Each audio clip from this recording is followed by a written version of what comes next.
There we go. I believe everything is set. Alrighty. Well, guess I can get underway here. So, my goal for today will be to begin to balance some of the techniques of the runecasting system that I've been working on. And the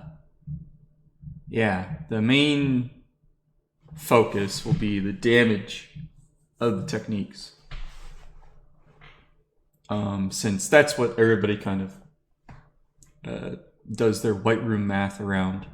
Things like status effects and the like will probably have to be figured out through playtesting, but there's also a lot of regimented sort of standards in the Pathfinder system. All right. I've already started on this. There's a lot of numbers here, but it's not quite complete. So what I have done here is that I've looked at some various martial classes and chosen a particular archetype of those classes that is the ranged sort of focuses. Since all of these techniques and even spells are all ranged for the most part, so I need to compare them to ranged martials. I don't need to compare how these balance out against melee martials. And what you can see here in this graph is sort of the average expected damage from each of these classes, and then the Runecaster with a saving throw based technique.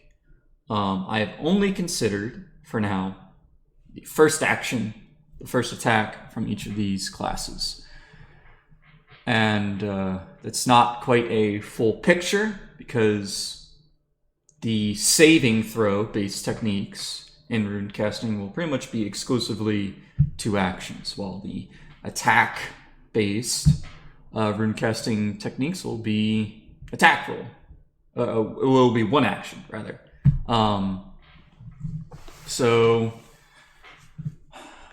I need to first add in the attack roll based runecasting technique and get a feel for how the damage should come out for those.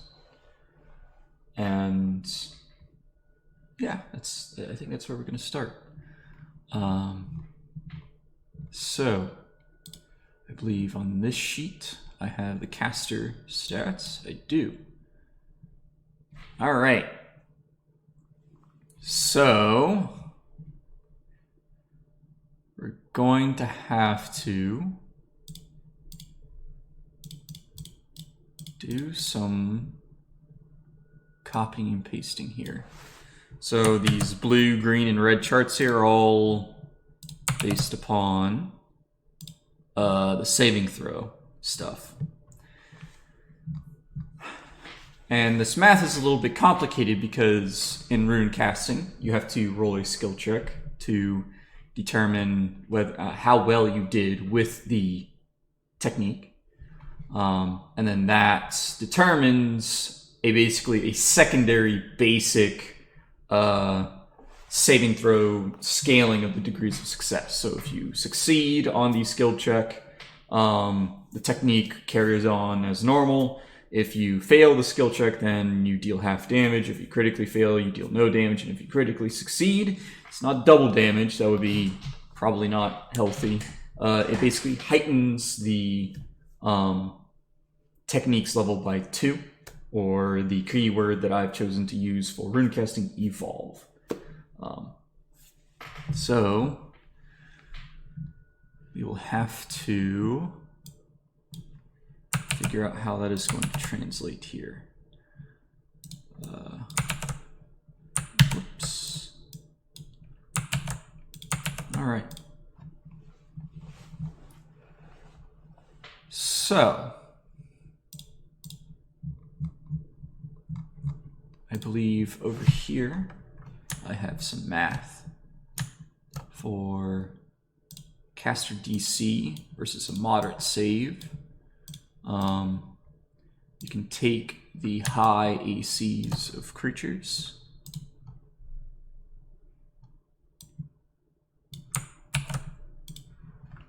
and bring them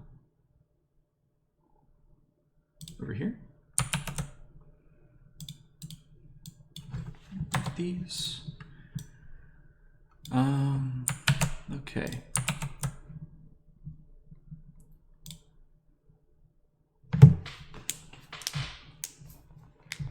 So one might ask, why am I choosing high ACs on to level creatures? And the answer is it's kind of arbitrary. You just have to stick with a consistent range of difficulty classes to hit for any sort of challenge in Pathfinder. And when you're comparing different like effects for the same like kind of challenge, you want just a standardized array of values to look at, because if you change like, oh, what if the creature is a higher level than you, then the math is going to get scaled roughly by the same amount.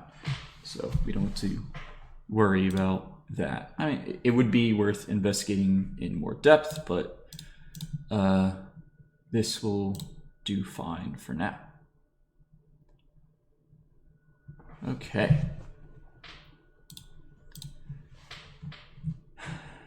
So we have DC here.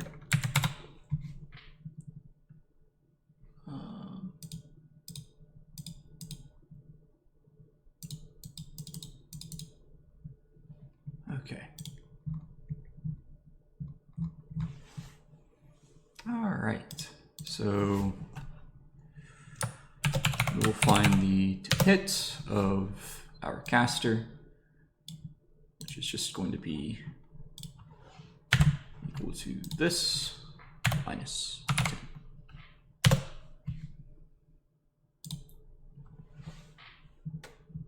Okay.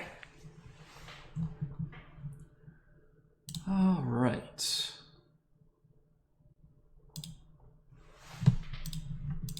So we will start with crit, success, failure. Since it is an attack roll, I don't have to worry about calculating the critical failure, which is very convenient. All right, so let's take a look at the success chance. So if we look at, you just think about it real quick. If we take the AC and subtract the to hit, that is essentially going to give us the number that we need to roll on the die in order to hit. So if I do this, so yeah, I would have to roll a 9 in order to hit a creature with a AC of 16. Now,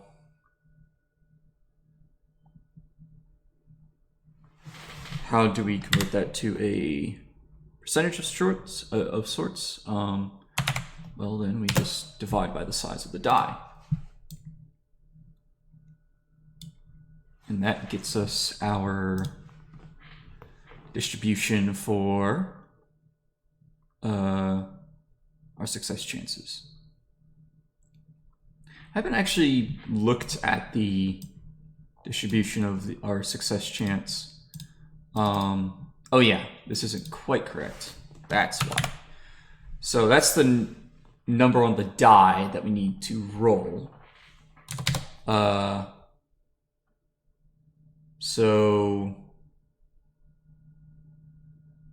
Or rather, it's the number that we need to hit. So in order to figure out what we need to actually roll, we have to do 1 minus that. No, I'm correct. because if you roll a 9 plus 7 is 16. Okay, so that should be fine. So the chance of failure will be the reverse of that. We need to be lower than the number that I need to roll in the die.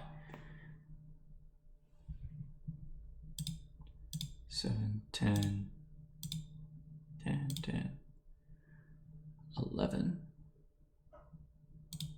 Ooh, that doesn't make much sense. Yeah, actually, I was right.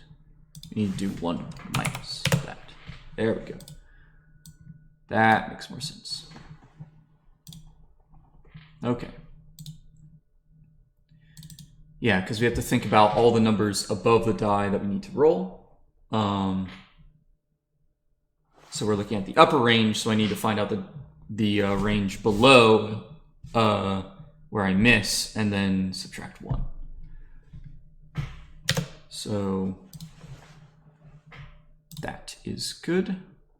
The failure chance will just be the opposite of that.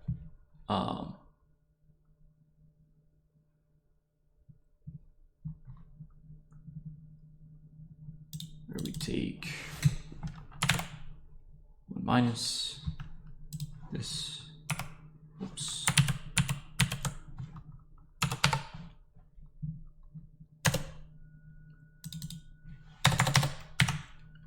Equals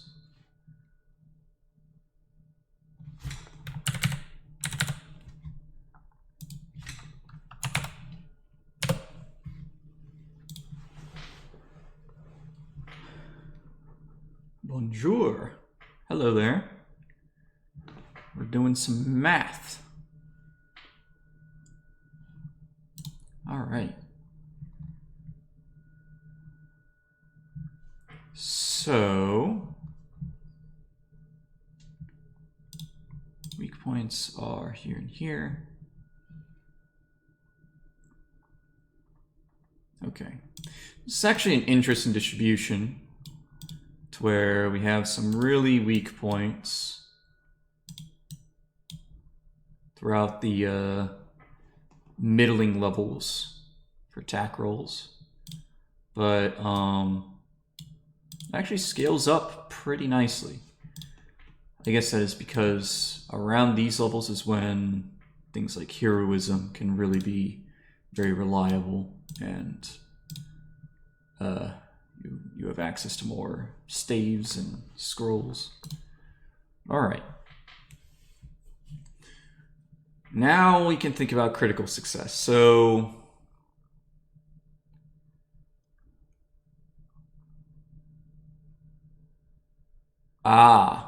okay. I know what's missing here. I will have to change the success in a moment, because this is basically calculating currently all successes, including critical successes. We need to account for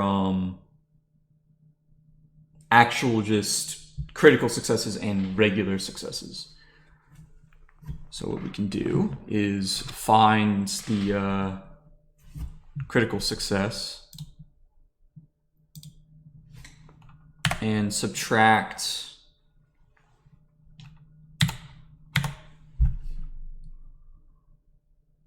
so 19.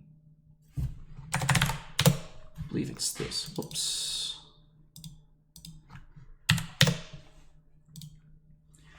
Because on a 19, you would indeed critically hit.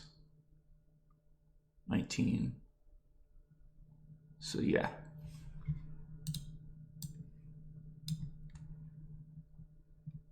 However, we need to make sure that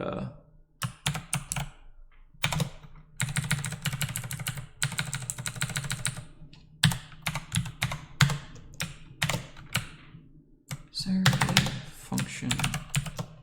Yeah. Okay. You make sure that we account for all the times where it's very hard to crit. Okay. So we're gonna change this to all successes. And then we will do the regular success. This is equal to this minus this. There we go. So this is accounting for the extra, like the nat 20, essentially. And now we have our regular successes, our crit successes, and our failures, which is all we need to worry about for like our spell attack roll. All right. From here,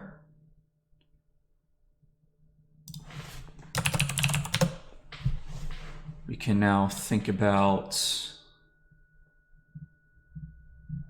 plugging this in. I'll need to change these. So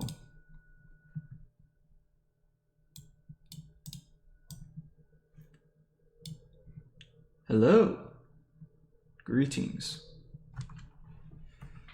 How's everyone's evening been going so far?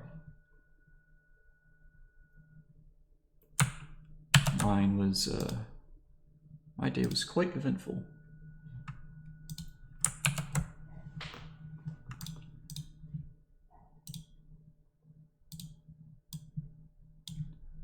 We have to add some color to our lives. Oh, it's a little too green.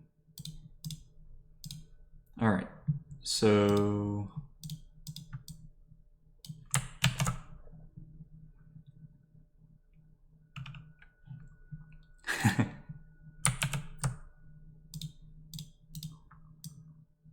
let's just make sure that the text is wrapping properly.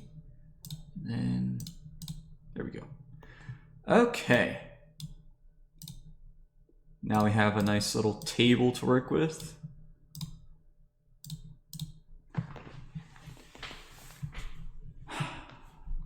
And now comes the fun part. So as you can see, the expected damage for the saving throw based stuff is quite the equation. That is because for saving throw, you have 4 degrees of success for a basic save. And then the runecasting stuff, the runecasting skill check has like 4 degrees of success as well.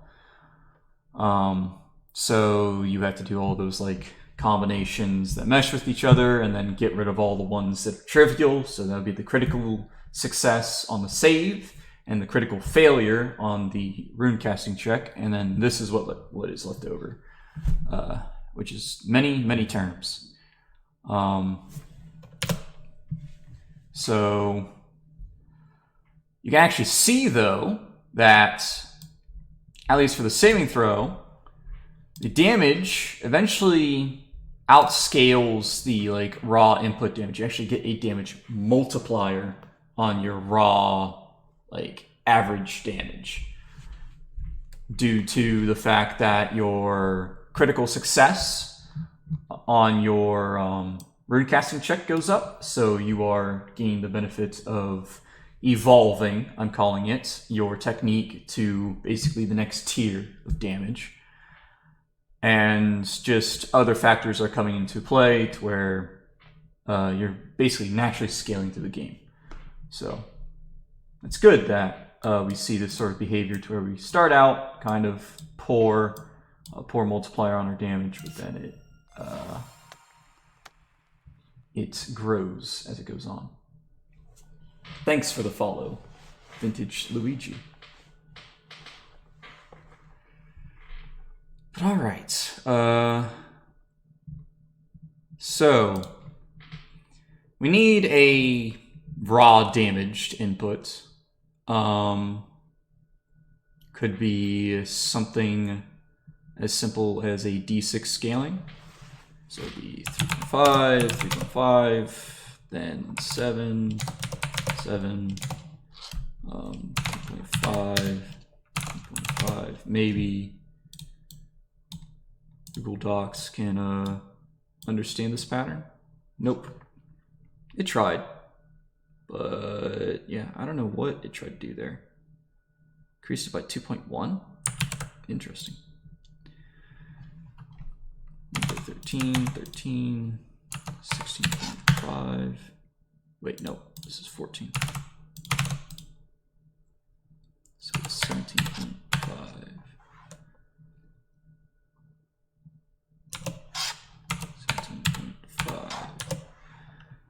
17.5. That's 1, 4.5, 4.5, and then 8, 5, 3, 1.5, and then 3. Okay. Yep, which makes sense because 10d6 by the end would be 35.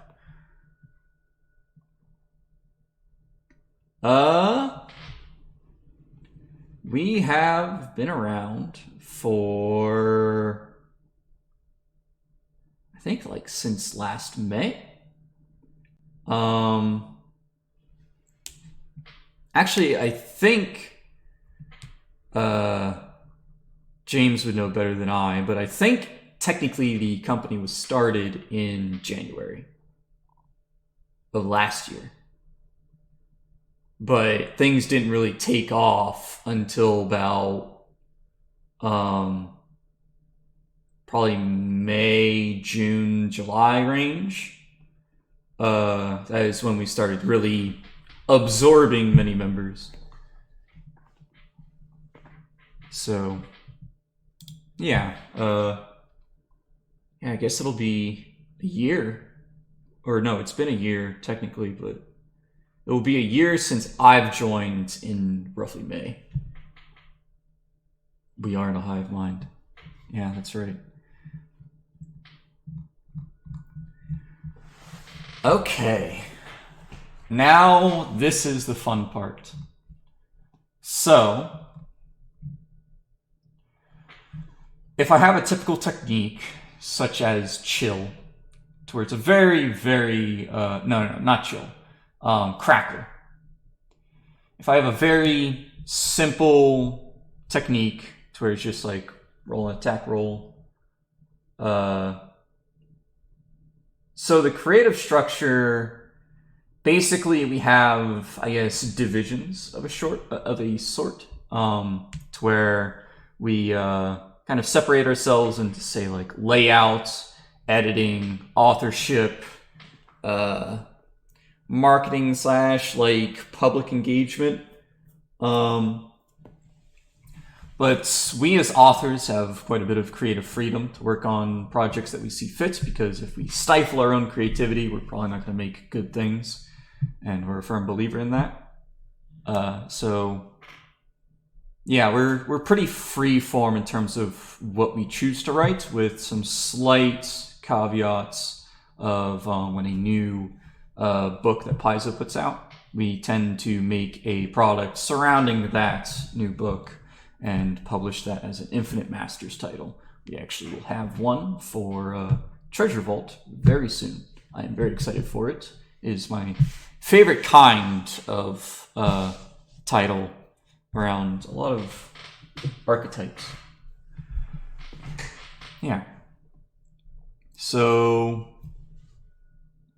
looking at this very simple technique, deals like a d4 damage. I'm going to do d6, even though this says d4. And the kind of philosophy that I'm going with for these attack roll techniques is that they always do something even on, they always add a status effect even on a success. I think that is a big contention point with a lot of attack roll cantrips as well as other spells, is that they're kind of boring unless if you critically succeed on them. Like Crackle would be compared to Ray of Frost, which only inflicts the movement speed penalty. on critical success, while I think that there was definitely room to add some sort of penalty even on success. That way, it's not just, I deal a middling amount of cold damage. That's way you can feel like you got some utility rather than raw damage. Because what I'm going to emphasize with runecasting is that, yes, it can deal damage reliably. You're never going to run out of things to do in regards to damage. But I also want them to be... I want a runecaster always be allowed to add continual utility to a party. Albeit it's not as spiky as a regular spellcaster. A little tangent, I suppose, but yeah, just a little philosophical justification. Okay, so we have a success and a critical success, where crit will pretty much always deal double damage, and then we have regular damage on success. So when we're looking at expected damage, we look at the raw damage input. So if we're looking at a successful attack roll and a successful runecasting skill check, that would translate to essentially a ×1 multiplier on the damage. So we'll just get the raw damage output. So just to be clear with myself, I'm going to say 3.5 times 1. Just to give my, in my head, I know that this is basically success and success. However, there's a probability for this to happen, which acts as another multiplier. So I have to take the chance of a regular success and also take into account the chance for a successful runecasting skill check. So if we combine these together,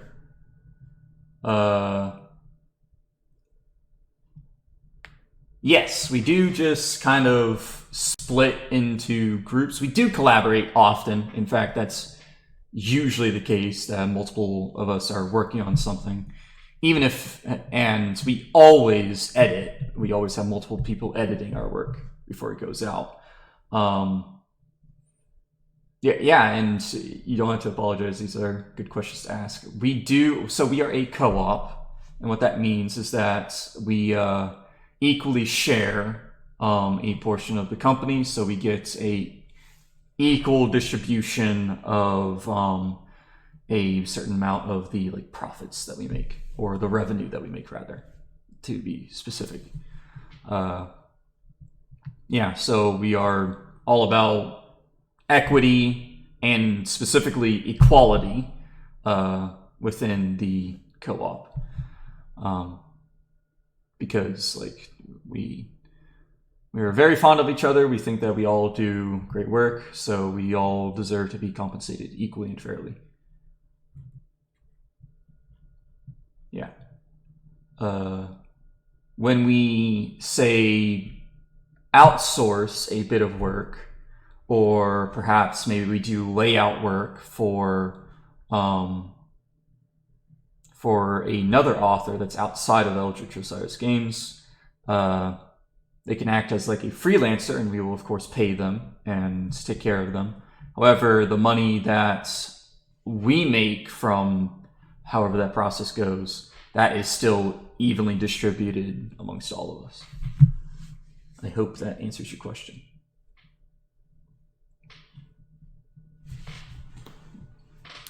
All right.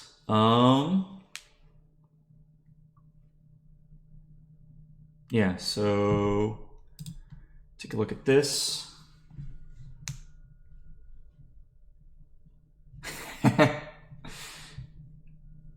You can be half. You'll actually have to talk to James about that. James is normally our first line of defense of talking to and filtering out new members.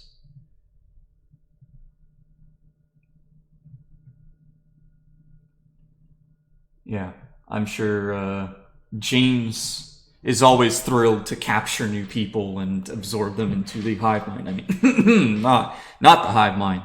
We're not a hive mind for sure.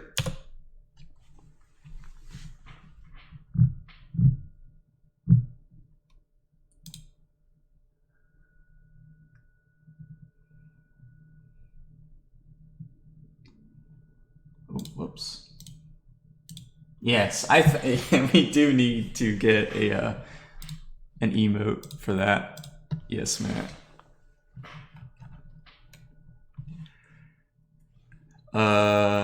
Okay. Now, the troubling thing about this is, alright, I've done one case out of many. Success and success. I should probably write these down. So, success, success. Let me just put yes.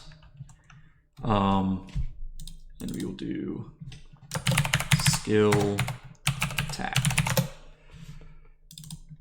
So what else do I need to do? I need to do fail, success, because failing the skill check, all that means is it deals half damage.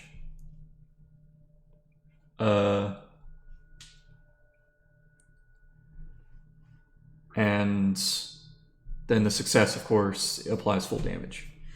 And yeah, I mean, it could even be that you might end up just essentially hiring us for layout for whatever you write, and we are very happy to help you with that.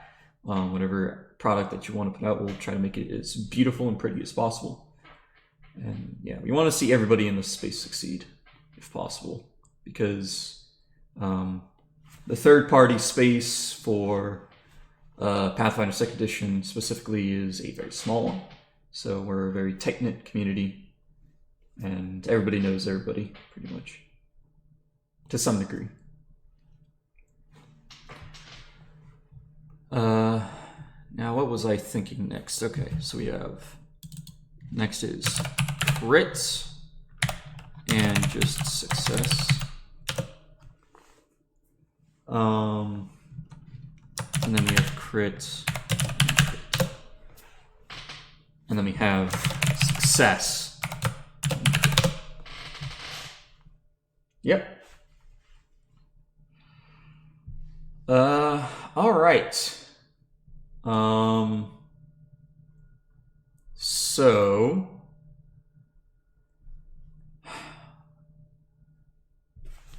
next up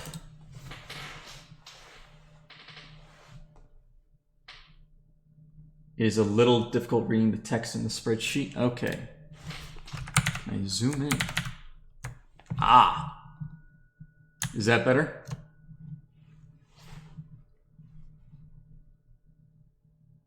Fantastic, yeah. Sorry, I forget I have a youngin's eyes. So I'm used to looking at tiny things. Okay. Sorry about that, everybody.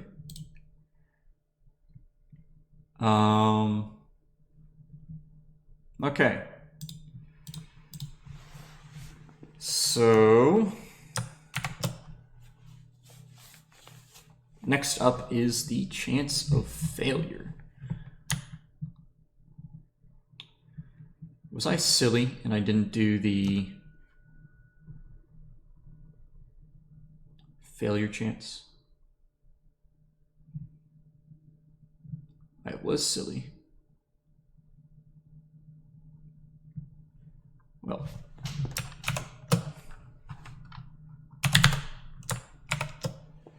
So, since I'm doing failure and success, the runecasting skill check fails. So that means that is a half.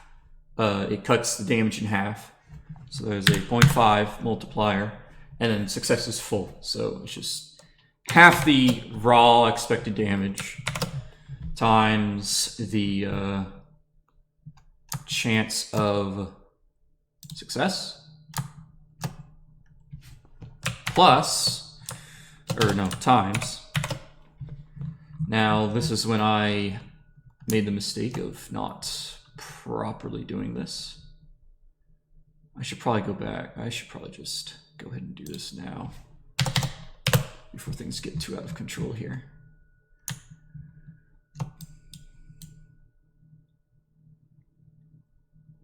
I forgot that I was going to have to account for critical successes and things like that. So similarly to the to this situation here, to where I had to account for the crits to get the actual chance of success, I need to account for that here. So my crit success, I'm only going to do primary skill for now, because when I'm looking at this stuff, when I'm balancing the white room math, I'm only looking at the maximum potential for the output of a given build.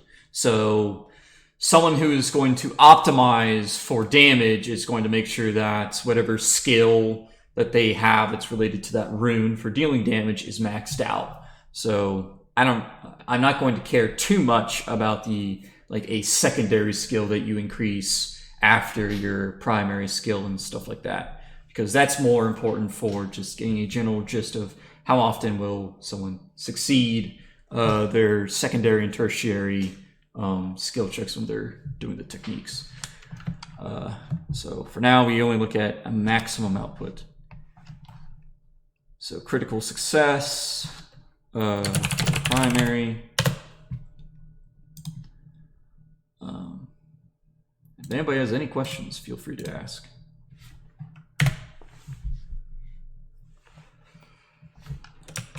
So we do this minus 0.45. We have to make sure that we don't mess that up.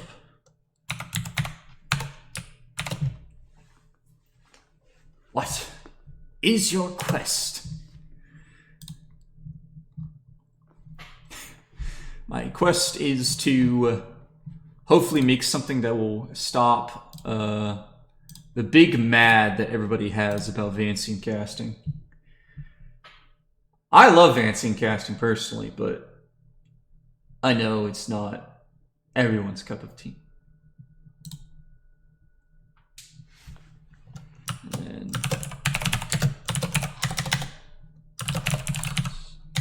I guess I should say regular.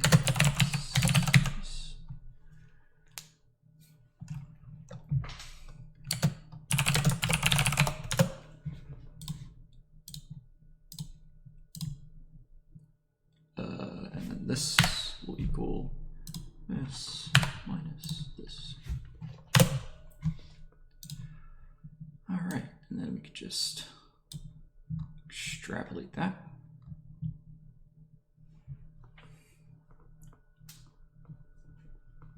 Kinetics looks very similar to a particular class that I am not very much a fan of.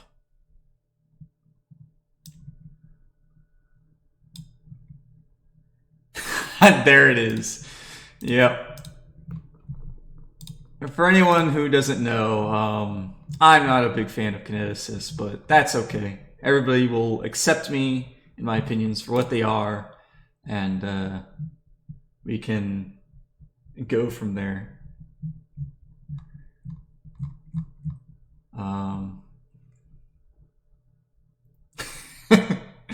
Yeah, I mean, I'm very interested to see of how that class is going to evolve from the playtest.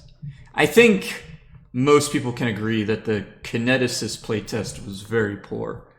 I don't think it satisfied. Yeah, I don't think it satisfied very many people at all.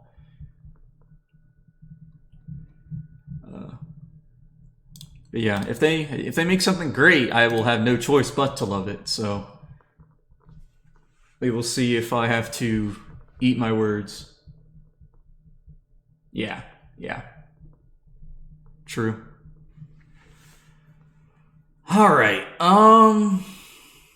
So what was I doing here? Chance of failure.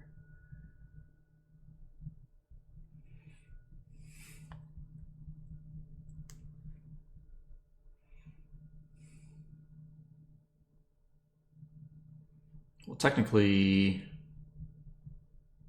chance of failure on the skill check is actually an easy one, because this is just the overall success chance. Whoops.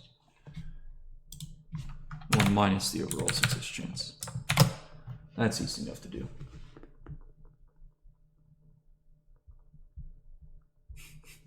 A good kineticist would most certainly not change my perception on Avatar. Wow, we are dragging out all my hot takes tonight, aren't we? Oof. You're gonna get me flamed by anybody watching whenever they hear that I don't like Avatar: The Last Airbender. The new planes are sick. I'm probably gonna poach them in some form or another. Yeah, the Undertale. I mean, I don't like Undertale either, but I'm just full of hot takes. But it was, I had less issues with the story rather than just the gameplay. I didn't find very entertaining for me. Okay, so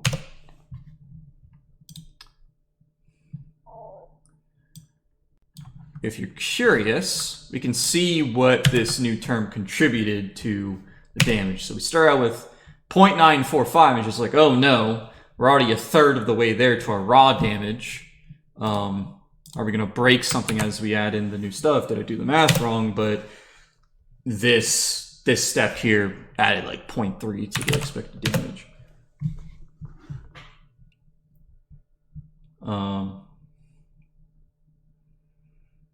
Yeah, I liked the premise of it, but the gameplay, I don't know. I'm a fan of traditional turn-based RPGs.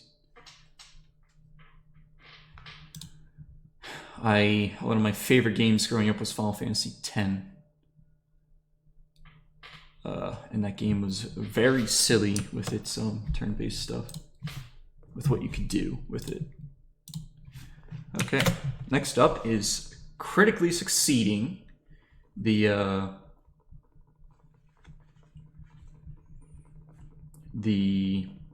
thing.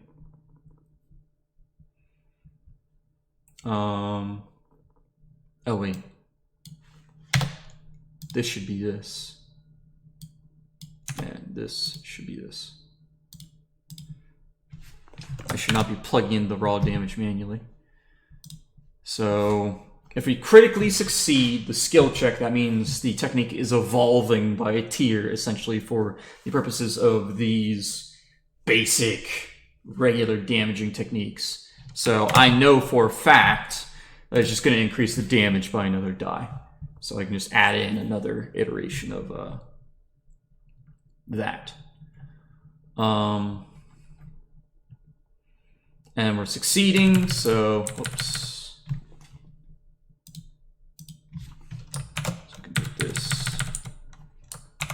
Here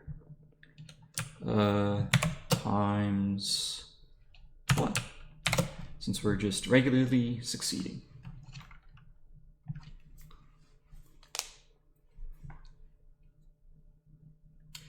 Okay, yeah, Tactics Advance isn't a really great representative of the Final Fantasy franchise, though all the Final Fantasies are pretty separate from each other. And Final Fantasy Tactics 8-2 was definitely better. If you wanted to get into it, the best game to get into Final Fantasy right now is Final Fantasy VII Remake. It is a fantastic game from top to bottom. Even if you've never heard of Final Fantasy or don't even care for Final Fantasy, it's just a very well-made game. Peak gameplay experience, in my opinion, for RPGs at least. Yeah, Wrath of the Righteous. I think my first playthrough was 180 hours. Or something stupid like that. But I got really invested in the army building aspect of it. Which is part of the inspiration I'm taking for Book of War. Except it'll be slightly more involved. Okay.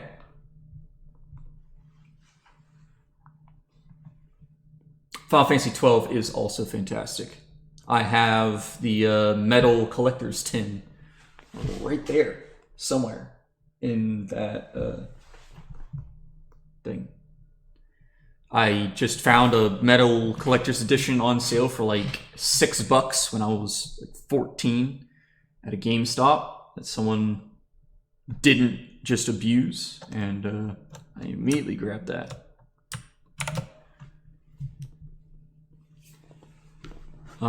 Okay, so we've covered the damage stuff, so now it's just the chances. This is still regular success. And then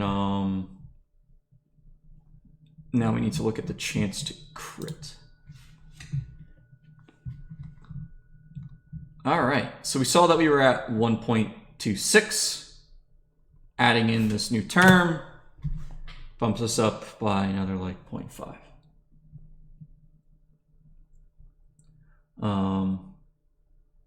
That is true. Wrath of the Righteous is just like a 10,000% better experience than Kingmaker. I saw some gameplay of when Kingmaker first came out, and it was really bad.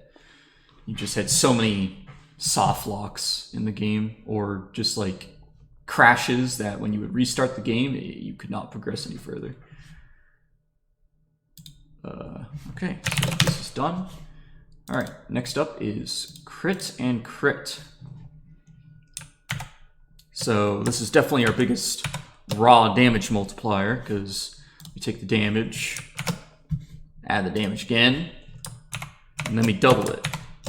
So this is a gigantic jump in damage, the ultimate high roll, which I feel like will be very satisfying for those various situations. And it happens that you crit the skill check pretty often at late levels, which was intentional. So I feel like that'll give a nice progression throughout, to where it's just like you're pushing your magic to its limits. But yeah. However, it is very unlikely that you do this, seeing how you have to crit the attack roll and then crit. Nope.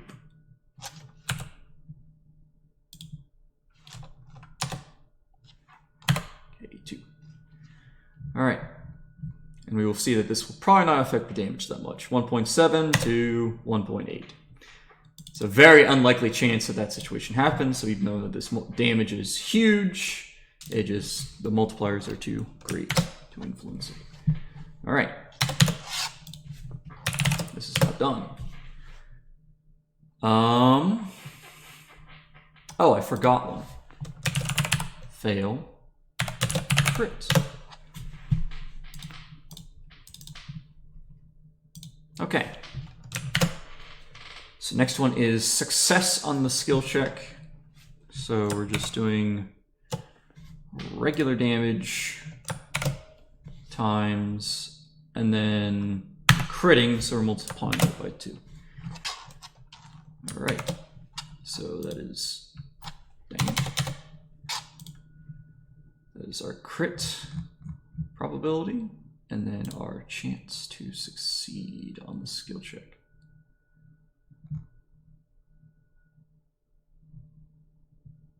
I just realized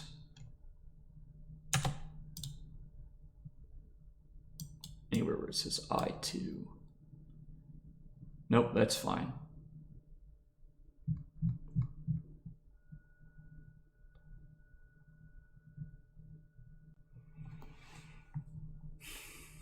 Yep, okay.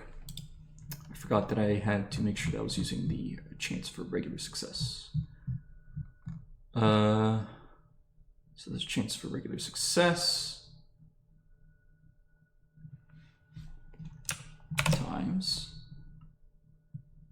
this.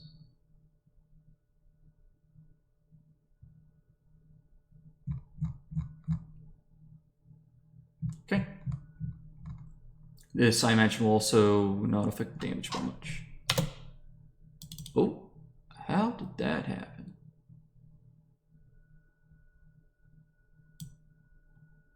hold on. Let's go back.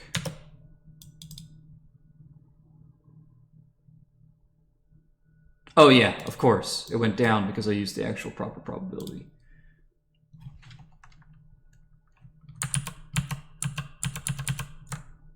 Okay. So, yep, we have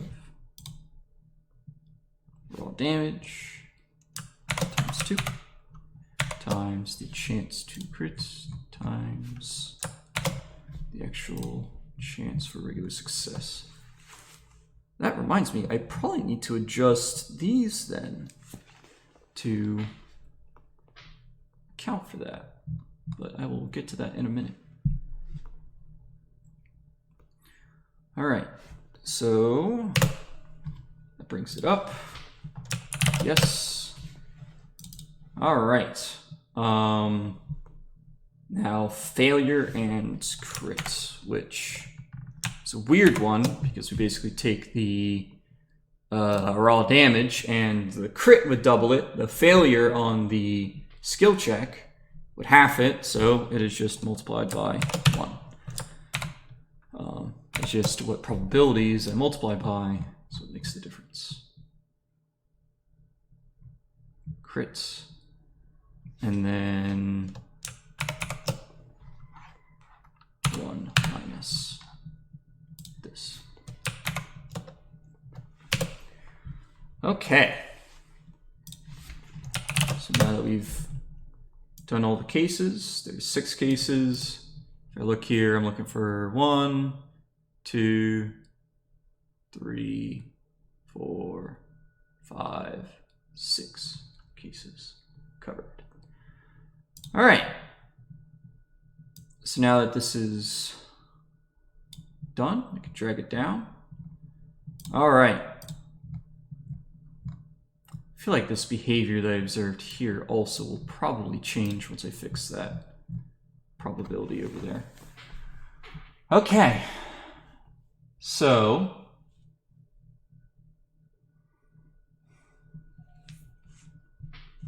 we now have the expected damage of these attack action based techniques.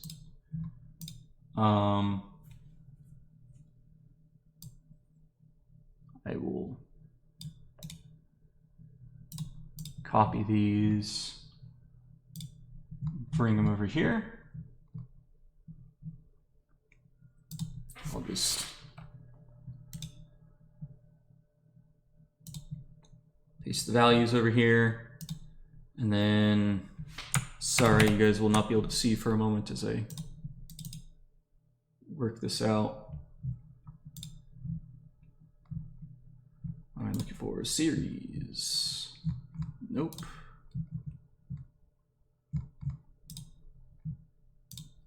Seriously not under series?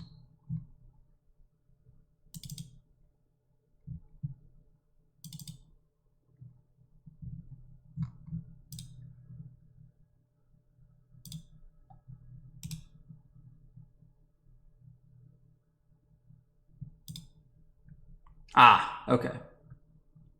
So we're going to add a series. Do we do? Okay, fine.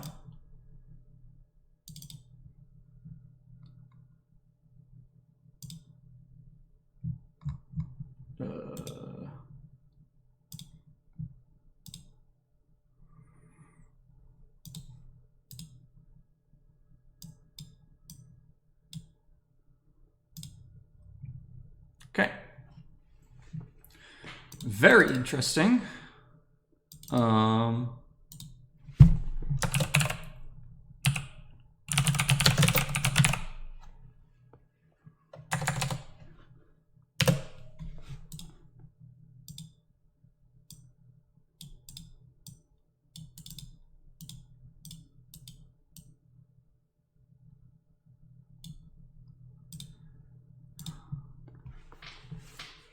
It's getting a little difficult to see here, but the orange line, maybe I can change the color so it stands out a bit more. Zoom back in.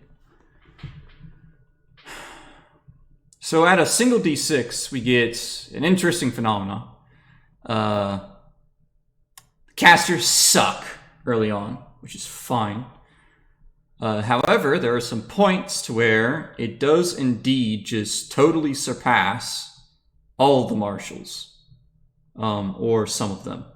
And it actually peters out really hard at the end, which is interesting to me. Probably because of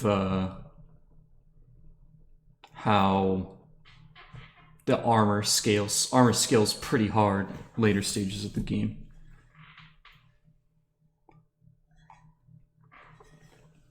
I'm just trying to figure out what exactly is going on for the Runecaster here. So,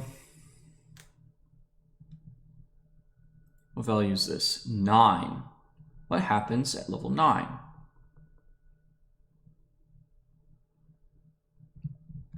It seems suspicious. 1, 2, 3, 4, 5, 6, 7, 8, 9. Something big jumps up here.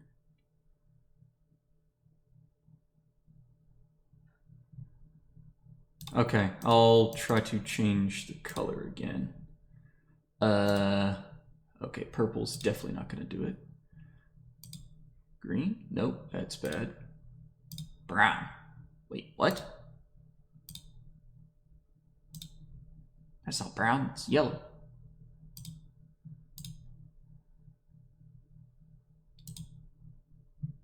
Maybe black is visible.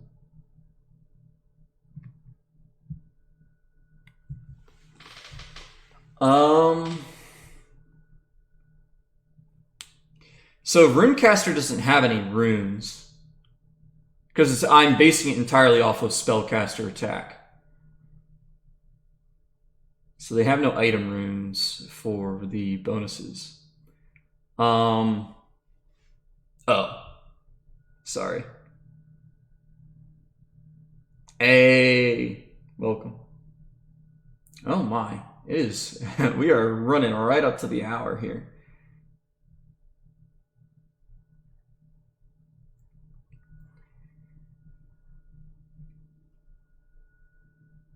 Yeah, it's I'm trying to think of what would influence it.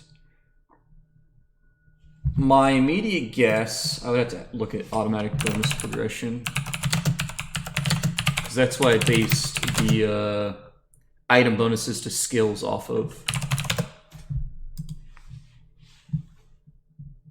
Does something happen at level 9? Yes. The skill potency gets bumped to +2. This is what I based off. This is what I based, like, when you would typically get an item bonus to the skill that you're using to roll the runecasting check. My plan is to essentially have wands do that for runecasters, where you have a wand, it gives you +1 item bonus to runecasting checks, as well as another little cute functionality with it, kind of how like wand of manifold missiles can shoot missiles out of it. Because now that spell slots are involved, I no longer have to force feed spellcasters extra spell slots. I can give them item bonuses instead, a la marshals.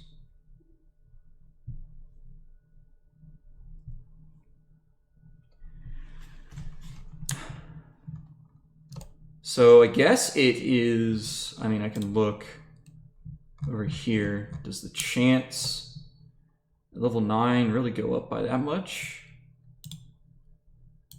1, 2, 3, 4, 5, 6, 7, 8, 9. No. Yeah, it definitely goes up by 2 here. I wonder what's happening. Did I do my math wrong?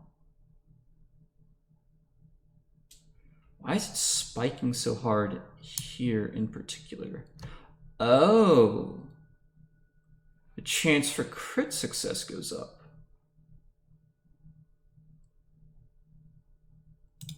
Interesting. That is what is happening. So it's basically doubling the contribution of all of the critical success things.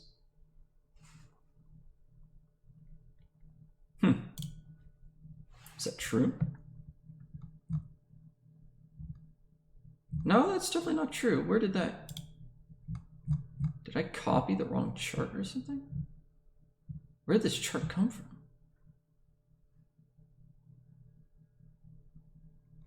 No, which is why I have the regular success column over here. Technically, success can't ever be over 45% because you always have the nat 20. Is like, even if it's 50-50, so you're rolling a 10, it's nat 20 is a critical success, not a success.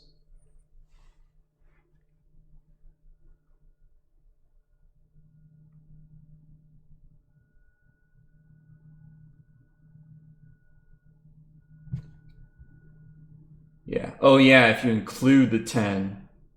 Yeah, 10 inclusive to 19 would be 50. It would be 50%. So what did I do?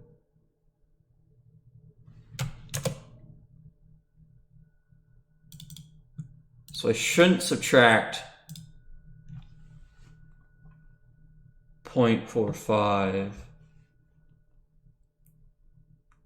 I should subtract...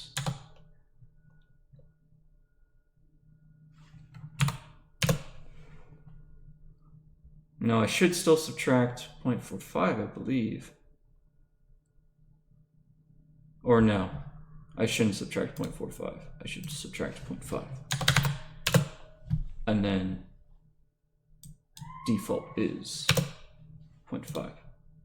That might fix my issue. There we go. And do I hit the bump where I'm supposed to? No.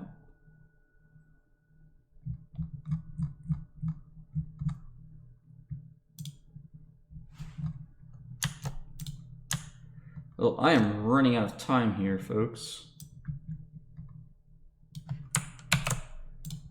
This might have to be resolved next time.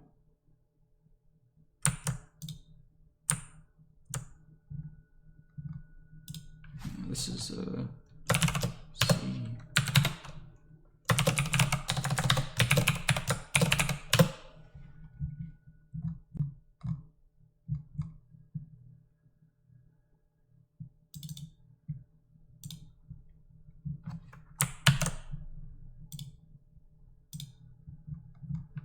whoa, that's tricky.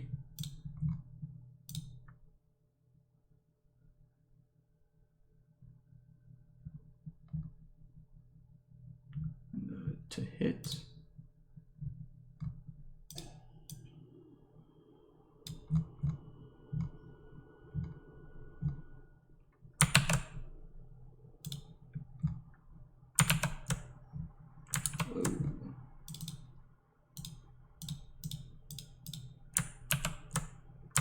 What?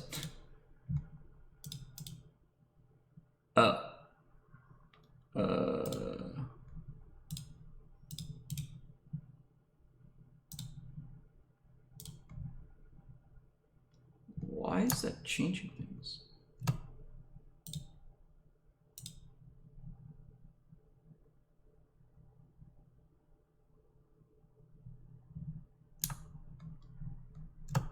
Why did that change things?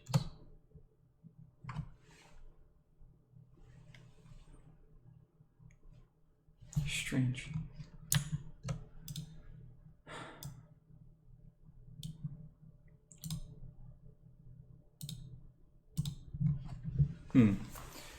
Well, everyone, I have to catch a train and do many other things tonight. Yes, I am a physicist, but we do not talk about what I do for work in the public eye.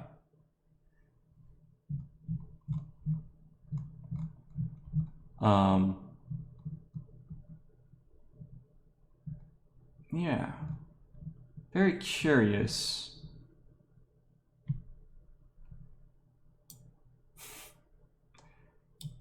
It's all right, Luigi. It's just that I have to be extra cautious, essentially,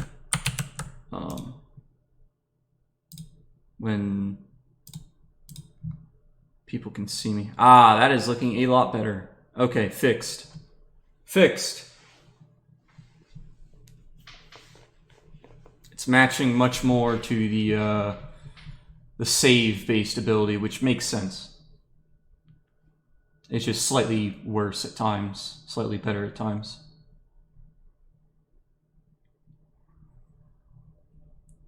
We can thank Matt for that one.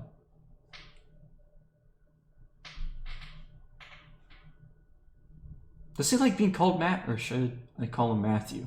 I don't know. We'll have to answer that. Well, I think I'm probably going to have to end the stream here shortly. Thank you to everyone joining in and going on this wonderful journey. I think next week, what I will end up doing is doing some guesswork as to how things will apply with like multiple attack penalty. But the more that I'm thinking about it, I might not have to do this over the course of a average per round damage.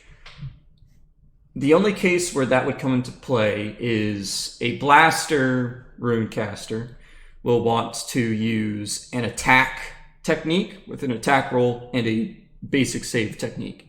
Because my plan for runecasting is that every single attack-based technique will be balanced around it costing only one action. That is the sort of handshake that I'm doing to make attack roll techniques feel better. Because yes, you whiff everything on a failure for an attack roll. However, the handshake is that it's only one action, so I'm not using basically my entire turn's efficiency to try to do this. It does open up, of course, to using a technique 3 times in a single turn, but multiple attack penalty handles that just fine.